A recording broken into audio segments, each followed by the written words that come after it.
Manipurda thokliba irang asigum Tamil Nadudasu thokhanaba BJP na sile CM Stalin.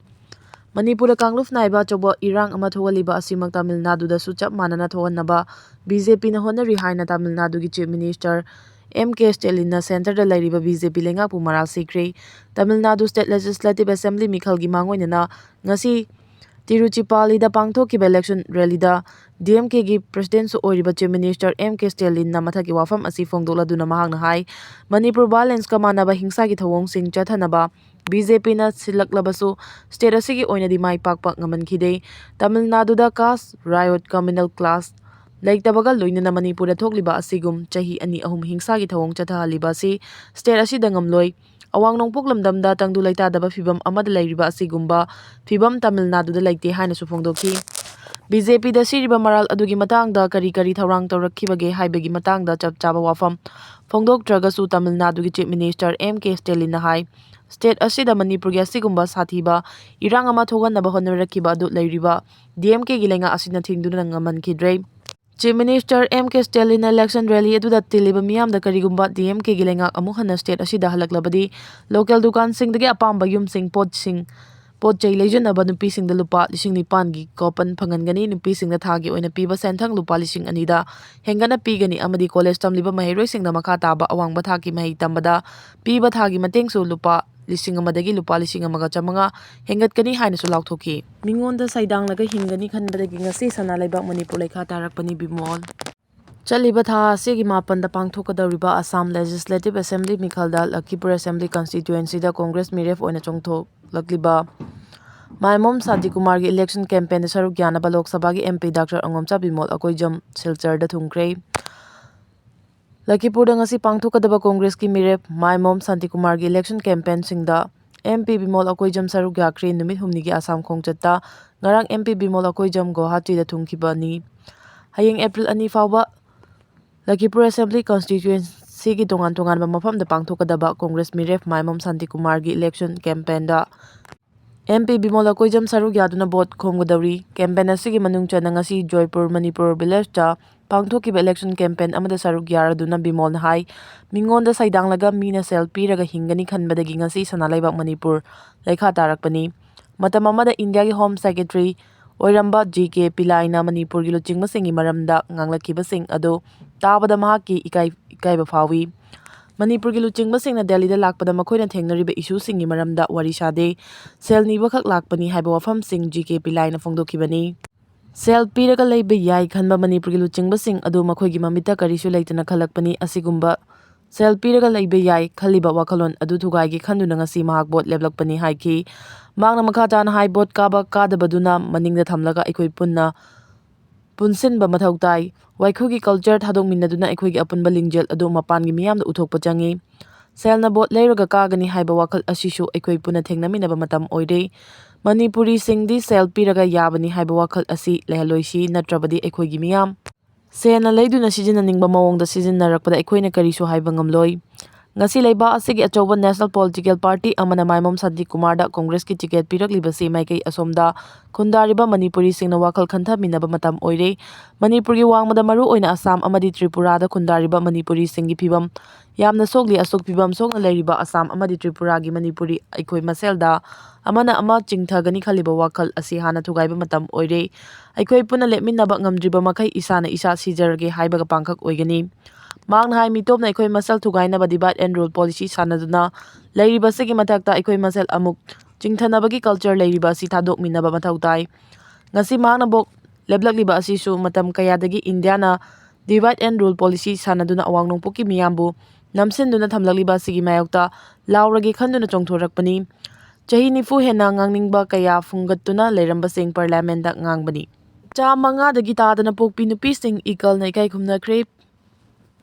Punsil lasi ekoi hayengi dama haiba wakhalonda iramdam kanba apunba luf ikal gi taragumdoi suba mapo kumon thoram pangthokibaga loinana kumon thoram asiga mari leinana lup asina chahi khudingi leptana chatharakpa sajibu khudol tamba igi khungul liba amadi khunai yokhatpi ima singbu ikai kumnaba thoram pangthokre Soibam ꯂꯩꯀꯥꯏꯗ ꯂꯩꯕ ꯑꯌꯥꯡꯄꯜꯂꯤ ꯌꯨꯠ club community ꯍꯣꯜꯗ ꯄꯥꯡꯊꯣꯛꯈꯤꯕ ꯊꯧꯔꯝ ꯑꯗꯨꯒ ꯃꯔꯤ ꯂꯩꯅꯅ ꯏꯀꯜꯒꯤ general secretary ꯋꯥꯍꯦꯡꯕꯝ ꯂꯨꯋꯥꯡꯂꯩꯃꯅ ꯃꯁꯥꯒꯤ ꯆꯍꯤ 90ꯒꯤ ꯃꯅꯨꯡꯗ ꯂꯩꯕ ꯑꯉꯥꯡ 5ꯗꯒꯤ ꯇꯥꯗꯅ ꯄꯣꯛꯄ ꯃꯃꯥ ꯑꯣꯏꯕꯤꯁꯤꯡꯕꯨ ꯂꯨꯞ ꯑꯁꯤꯅ ꯈꯨꯟꯅꯥꯏ ꯌꯣꯛꯈꯠꯄꯤ ꯏꯃꯥ ꯍꯥꯏꯅ ꯃꯤꯡꯊꯣꯜ ꯄꯤꯗꯨꯅ ꯆꯍꯤ ꯈꯨꯗꯤꯡꯒꯤ ꯏꯀꯥꯏ ꯈꯨꯝꯅꯕ ꯎꯠꯇꯨꯅ ꯂꯥꯛꯂꯤ꯫ ꯆꯍꯤ ꯑꯁꯤꯒꯤ ꯑꯣꯏꯅꯁꯨ ꯈꯨꯟꯅꯥꯏ ꯌꯣꯛꯈꯠꯄꯤ ꯏꯃꯥꯁꯤꯡꯕꯨ ꯏꯀꯥꯏ ꯈꯨꯝꯅꯕꯒꯤ ꯃꯊꯛꯇ ꯔꯤꯂꯤꯐ ꯀꯦꯝꯞꯇ ꯆꯪꯖꯐꯝ ꯂꯧꯗꯨꯅ ꯂꯩꯔꯤꯕꯤ ꯃꯄꯨꯔꯣꯏꯕ ꯂꯩꯈꯤꯗ꯭ꯔꯕꯤ ꯃꯁꯥꯒꯤ ꯆꯍꯤ 90ꯒꯤ ꯃꯅꯨꯡꯗ ꯂꯩꯕ ꯃꯃꯥ ꯑꯣꯏꯕꯁꯤꯡꯗꯁꯨ ꯈꯨꯗꯣꯜ ꯇꯝꯗꯨꯅ ꯏꯀꯥꯏ ꯈꯨꯝꯅꯕ ꯎꯠꯄꯅꯤ ꯍꯥꯏꯕ ꯋꯥꯐꯝ ꯊꯝꯈꯤ꯫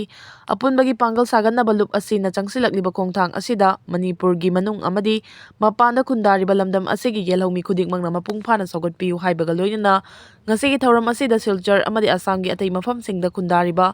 ꯕꯤꯁꯅꯨꯄ꯭ꯔꯤꯌꯥꯁꯤꯡ ꯑꯃꯗꯤ ꯂꯝꯗꯝ ꯑꯁꯤ ꯌꯦꯜꯍꯧꯃꯤꯁꯤꯡꯅ ꯄꯨꯟꯅ ꯁꯔꯨꯛ ꯌꯥꯃꯤꯟꯅꯔꯤ ꯍꯥꯏꯅꯁꯨ ꯋꯥꯍꯦꯡꯕꯝ ꯂꯨꯋꯥꯡꯂꯩꯃꯅ ꯐꯣꯡꯗꯣꯛꯈꯤ꯫ ꯍꯣꯡꯕꯩꯒꯤ ꯊꯧꯗꯣꯛꯇ ꯂꯩꯈꯤꯗ꯭ꯔꯕ ꯑꯦꯅꯦꯁꯤꯌꯟ ꯑꯥꯏꯝꯁꯇꯟ ꯐ꯭ꯂꯦꯡꯀꯤ ꯂꯥꯟꯃꯤ 4ꯒꯤ ꯑꯁꯤꯕ ꯍꯛꯆꯥꯡ ꯏꯃꯨꯡ ꯃꯅꯨꯡꯅ ꯉꯁꯤ ꯂꯧꯈ꯭ꯔꯦ꯫